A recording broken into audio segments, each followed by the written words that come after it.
Welcome back, everyone, to another episode on Living Your Greatness. This is your host, Ben Mummy, and the goal of my show is really simple: to learn from those who have mastered their craft.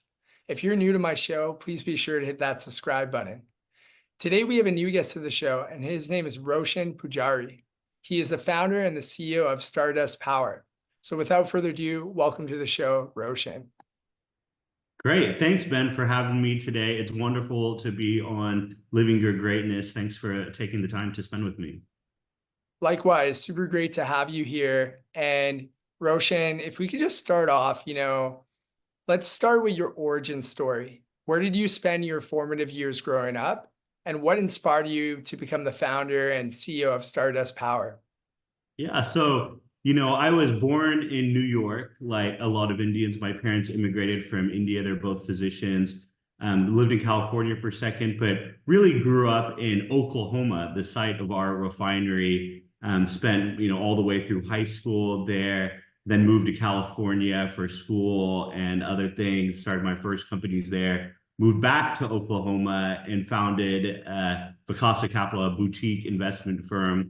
Moved around a little bit, went to Hawaii during the pandemic. Thought that was a great place for my family and I to ride out the pandemic. And now I live in Greenwich, Connecticut.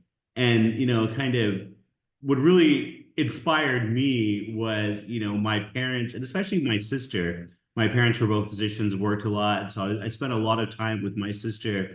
And she had this knack to figure something out and learn it and make it and become an expert at it. So I really learned a lot from watching my sister conquer so many different things. I wanted to be just like her.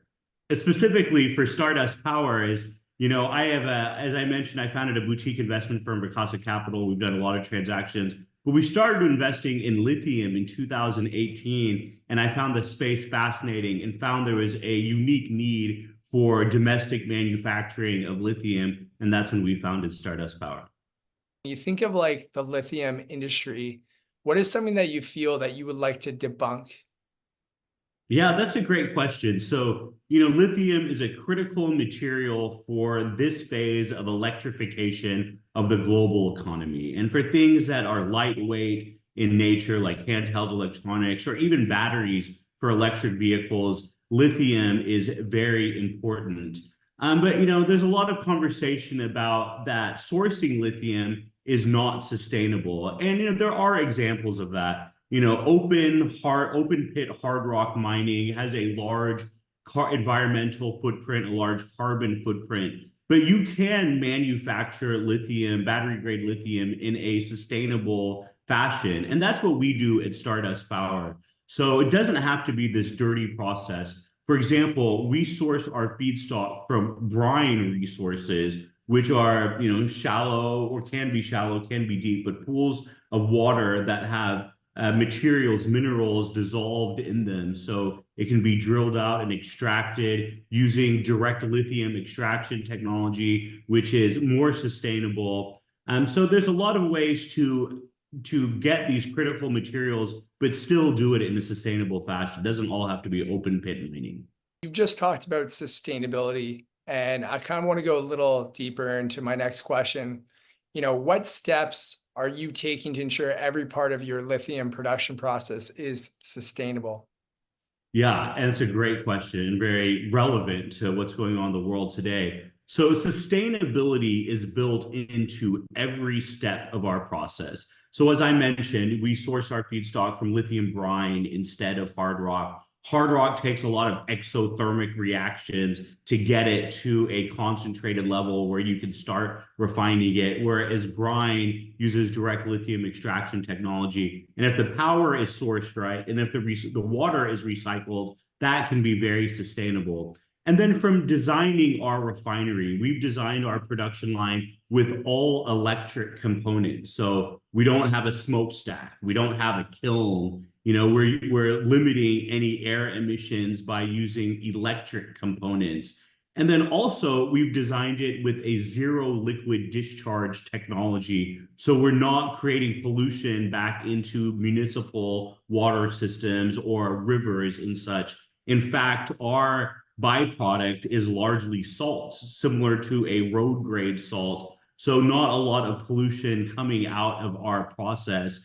And one of the reasons, or one of the many reasons we really like Oklahoma, specifically Muskogee, Oklahoma, for our site, is that Oklahoma has a lot of sustainable power already on the grid from natural gas, from solar, and from wind. So we can power our refinery and largely using sustainable power and cutting down on emissions. And then we all know the battery grade lithium that we'll manufacture goes into batteries that have a significant impact on CO2 emissions. Another thing too that I've noticed about, your company is the location is very strategic. So if we could talk more, Roshan, like how does Stardust Power's central location in the US benefit your supply chain and relationships with key battery manufacturers? As you may or may not know, China really controls the lithium space, and their stranglehold on the global lithium market is largely effectuated by their up to 85% control of lithium refining. So that means no matter, up to 85% of the raw material, no matter where it's bound, is sent back to China to be refined, then sent to the OEMs. So at Stardust Power, we're all about building resilient North American supply chain. So we chose our location in one part because of its central location. So right in the middle of the country for proximity to both the feedstock supply as well as the offtake.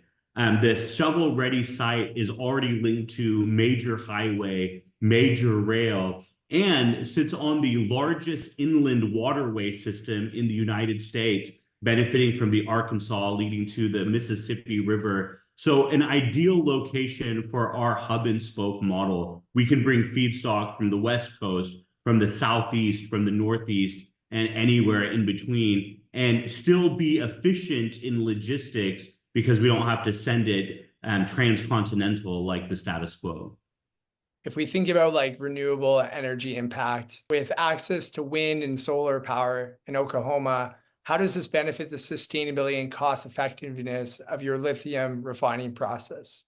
Yeah, so by using sustainable power to source our power, that means there's less coal being burnt to power our energy for our operations. By using natural gas, by using wind and solar. So it's a lot cleaner of renewable energy for the energy requirements we have. And since ours is a chemical refining process and not an exothermic or electrolysis process, we can really limit the need for power. So we're cutting down on demand from the grid. And then the power we do need is largely renewable in nature. Can you explain key stages of developing your vertically integrated lithium refinery and its significance for the EV industry? Sure. So, maybe I'll start with the second part of that question first. It's important for the EV industry to have a reliable supply chain, and especially a domestic one. So as mentioned, China is really dominating the lithium supply chain. And given rising geopolitical tensions, that supply chain might not be so dependable. We've seen China add protectionist measures to other critical materials for battery manufacturing, such as graphite. So China has already pushed to limit the exporting of these critical materials. So it's imperative that we build resilient domestic supply chains. And that's our mission at Stardust Power, is building a supply chain from feedstock, from equipment to refining that is American and North American centric. So right now, we're really happy with the progress we've been making at Stardust Power. We've secured up to 106 acres for our site. We've done ample due diligence, from technical due diligence, from environmental, critical issues, archaeological, geotechnical, FEL level 1 engineering study to confirm it's a great site. We're now doing definitive engineering so we can start major construction. We've been sourcing our supply, we've been sourcing our offtake, and maybe most importantly, we've put together a world-class team. Pablo Cortigoso, our chief technical officer and co-founder, is a leading expert in lithium brines, having spent almost 15 years at SRK, seeing so many different examples. Mike Churchelli, 23 years EPC experience, has done big lithium projects. Randall Harris, 35 years EPC experience, has done big lithium projects. Adam Johnson, the former senior VP at MP Materials, our acting chief commercial officer. And then on the finance and accounting side, great leaders like our CFO, Uday Devasper, 22 years in finance and accounting, William Tates, 20 plus years in banking and investments. So we've put all the elements we need, but most importantly, we put a team to manage it. The next steps for us is going to that final investment decision, or FID, when we can start major construction. And that's the culmination of definitive engineering, definitive offtake, permitting, and project finance. And so those are the next steps for us. You talked a lot about your team. How does your advisory board and technical partners have a big impact on your decisions and innovations with the company? Yeah, great question. So, we really respect integrity and experience, maybe in that order. So when we think about our board of directors, it is populated with people that have high integrity and also have a lot of experience in the space. Highlighting Mr. Mick Cornett. He was the former 4-time mayor of Oklahoma City, maybe one of the most popular leaders we've had in that area. And he brings a lot of local connectivity, a high degree of ethics. As the former mayor of a major city, he's done development and really has that experience. Then we add technical expertise. For example, Charlotte Nangolo, 13 years experience at SRK in lithium, in mining, and that's her passion and what she lives to do. And, so she's really involved from sustainability perspective, community relations. So we prize diversity of thought and opinion to create a really welcoming atmosphere for collaboration. No idea is a bad one. We like to walk through everything and get everyone's thoughts and concerns. And that goes all the way through our technical partners, groups that have a lot of experience, have done things the right way, that we can build on our collective experience and institutional knowledge. So the way that we can speed our project so quickly as it's been is by benefiting of years of experience from our board, from our partners, from our team and advisors. If an investor is listening right now and they're like, okay, this checks a lot of our boxes, but we want to know more in terms of you, like the CEO, like the one that has a lot of responsibility. What do you think makes a great CEO to run a great company? Yeah, and that's a question we're always trying to educate ourselves more on. But, I think, and I've said this before, I think as a CEO, the first thing has to be integrity. And that comes with transparency, not only with your team and advisors, investors, and the public at large. You have to craft a good plan and you have to be transparent about it. And I think transparency preempts a lot of potential issues. If everyone is open and knows what's going on, it empowers them. Whereas the lack of transparency, disenfranchises people. And I think, another quality of a CEO is I try to, quote unquote, sometimes try to be the dumbest guy, or dumbest person in the room. I always want to bring people that have intelligence, experience, high ethics. So we're not afraid of intellectual capital. Instead, we really devour it. So my job as a CEO is to build a really strong team that's excellent on many fronts, and then support them in the way they need it, and give my all to the betterment of the team. I think some CEOs try to run a show from the top down, but that's very difficult, and that doesn't have that diversity of thought. So I see good CEOs as, you have to be really innovative in the beginning, but really you have to develop into running strong teams. What separates your company different than all the other lithium companies out there? Right. So, there's such a demand and projected demand for battery grade lithium that I feel, the ecosystem is very collaborative. We can talk to other lithium companies and exchange notes on best practices or what's best for the industry. So I see it as very collaborative because any American manufacturer of battery grade lithium is most likely going to sell all their products in advance. So we see it as a collaborative ecosystem. What I really see at Stardust Power, our point of differentiation is one, our focus on sustainability all through the process, really creating a green lithium that consumers can be proud of and will be economically advantageous for them so they can receive the full IRA EV tax credit. So sustainability all the way through our process is a big focus of ours. Second is speed to market. We have a very clear mission of building a large central refinery, and we have not wavered from that mission. All these steps and all the actions and decisions we make are in betterment of that mission. So we have not wavered from our plan. We are focused and we are getting our refinery built very quickly in a good amount of time. And I think that's an important distinction. And then the third, I would say, is the quality of our team and diversity of thought on our team that we were able to draw on the experiences of a broad number of people. From an investor perspective,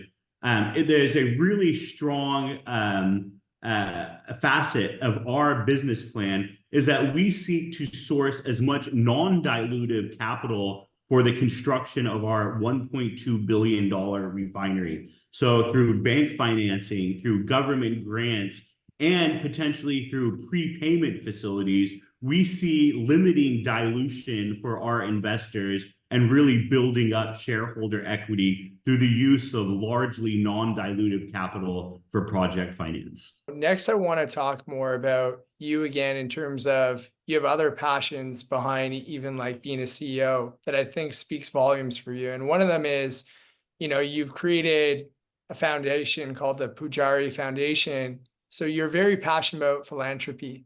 And so can you highlight, just so people have a better feeling of who you are, some of the most important or impactful projects or initiatives that your organization has supported in terms of arts, culture, education, and community?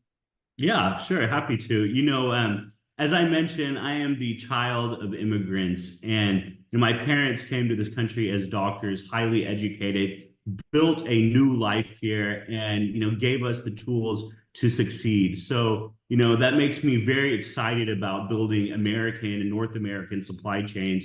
But it also really shows the power of education. And we see education almost as a silver bullet. It can solve so many of our problems if we educate the youth and create new generations. So at the Pujari Foundation, an homage to my family who built the foundation, not only in the United States, but in India through, their devotion to academics, to poetry, to philosophy, and what my parents did.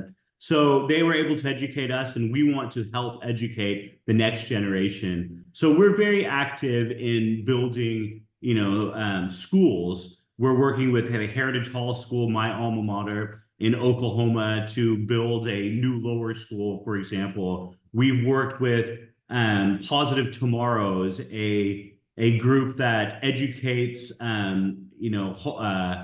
underhoused people, especially the kids. We worked with them on building reading rooms. And so we love to support the arts because we see arts and arts education as part of that process in educating the youth. We've got a couple of more projects lined up that we look forward to announcing, but we're really focused on education.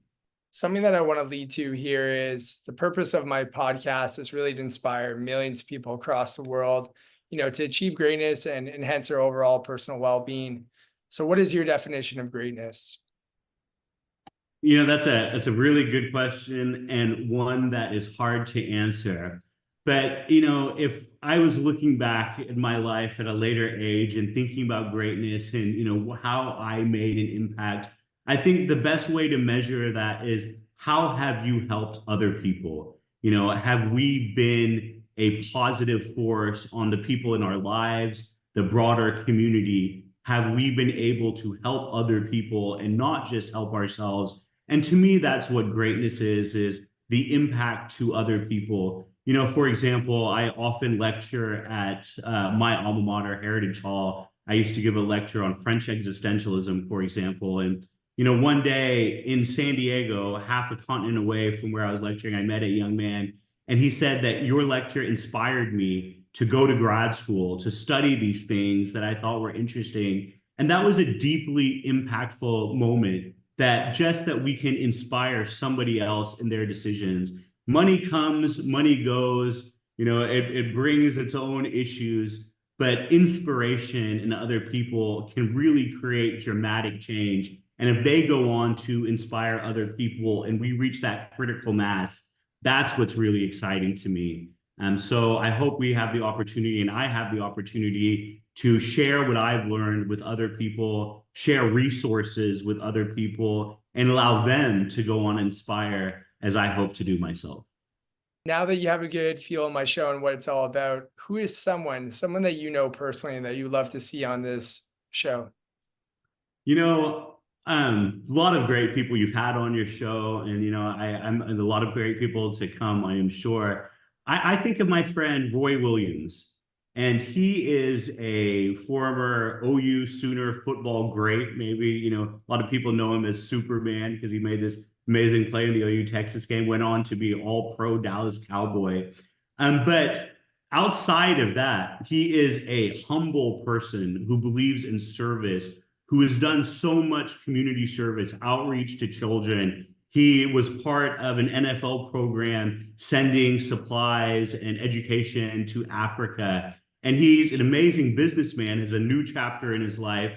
But his sense of being humble and service just separates him from so many others. The fact that he's accomplished so much in his life, professionally, financially, business-wise, but stays humble. So I hope you get a chance to meet him, and maybe he'll be a guest on your show one day.